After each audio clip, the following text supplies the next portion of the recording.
ডাক্তারবাবু খুব সমস্যা, কি বিপদে যে পড়েছি। আরে আস্তে আস্তে, এত হুড়োহুড়ি করলে হবে? নাম কি?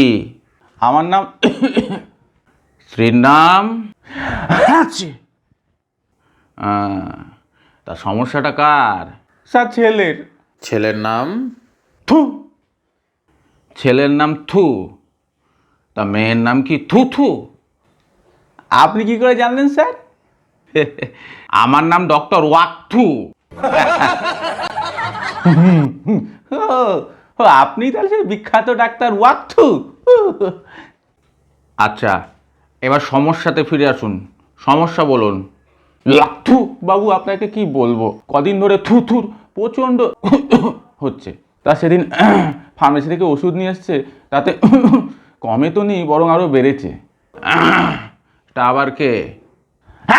বাবা, মানে আমার শ্বশুর।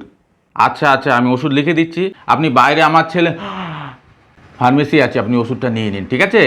ঠিক আছে লাথু বাবু, আমি উঠি তাহলে। হুম বাবু, আপনি উঠুন, আর 2-3 দিন পরে আমাকে জানাবেন আপনার থু থু কেমন থাকে। এই স্যার। বাইরে গিয়ে ফার্মেসিটা দেখিয়ে দাও, উনি ওষুধ নেবেন। ঠিক আছে স্যার।